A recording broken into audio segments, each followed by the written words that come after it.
What says Hello Spring better than some fresh plants and gardening?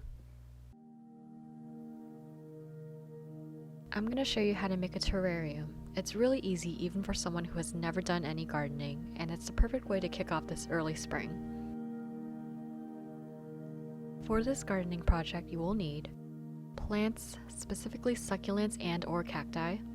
I wasn't sure how many I could fit into my vase, so I chose ones of different shapes, sizes, and colors for variety. You'll need soil.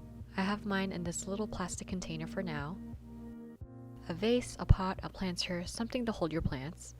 I'm using this small fishbowl looking vase. I got this at the dollar store. If your vase doesn't have an open hole at the bottom like mine, you'll also need some rocks to put at the bottom. I also got this at the dollar store.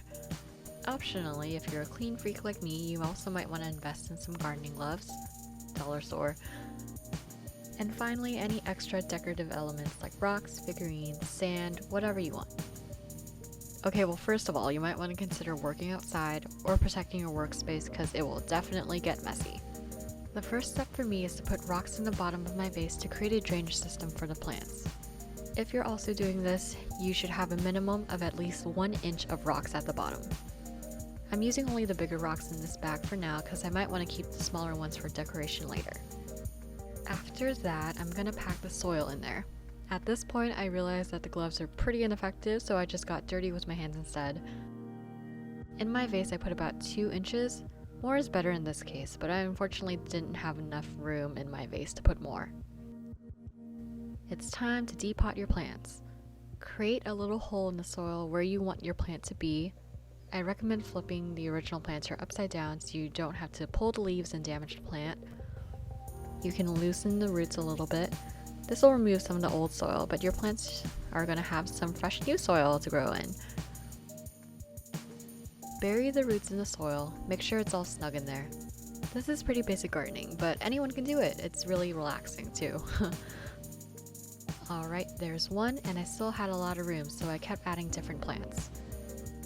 You should start with the biggest plant and then kind of work your way around it. The more plants you add, the more you can see this little environment coming into place. I think putting different varieties of succulents makes it look really nice.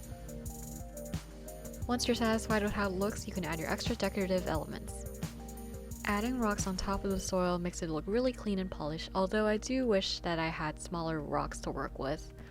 I tried to place them carefully and precisely, which took forever, actually. I don't really have figurines that are small enough for this, but I did have this little glass figurine that I got from the Studio Ghibli store in Hong Kong. It's really pretty and opalescent, and I think it will look really nice reflecting the sunlight. That was the last finishing touch, and my terrarium is complete. I actually made another one afterwards with some of the remaining succulents in a similar fishbowl vase, and now I have 2 new terrariums to add to my room.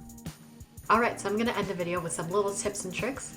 Well, for one, if you live in the San Francisco Bay Area, I recommend checking out the Treasure Island Flea Market to get succulent plants and cacti as well. It's a flea market that occurs every last weekend of the month, and this last time that I went, they were selling succulents for 6 for $10, which is a really great value in my opinion, because I've seen those I don't know what to call them, like hipster stores, you know, they look just like Etsy stores in real life. I've seen them sell them for like as high as $5 for one of these tiny plants that I use in this tutorial. So I also asked the woman running the stand if she had any advice on how to take care of your plants, and she said that succulents should get as much sunlight as possible. They're relatively low maintenance plants, so you would only need to water them perhaps once a week or more if they're looking dry. The lady said, when in doubt, don't water them. Don't. There's also a type of potting soil that you can get specifically for succulent plants and cacti and things of that nature.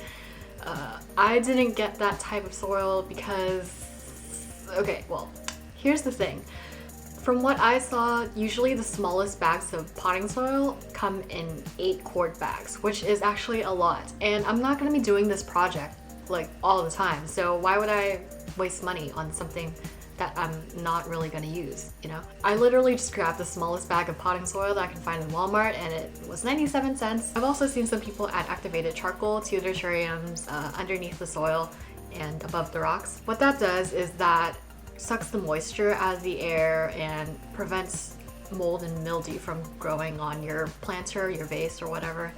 So I feel like that's really only necessary if you keep your plants in like an enclosed space like a jar or something. But if that's available to you and you want to take that extra precaution, then you could totally do that. But anyways, I hope this video was helpful to you and enjoyable. Maybe it inspired a future DIY weekend project. I don't know. So hopefully you try it out and let me know. Anyways, I'll see you whenever.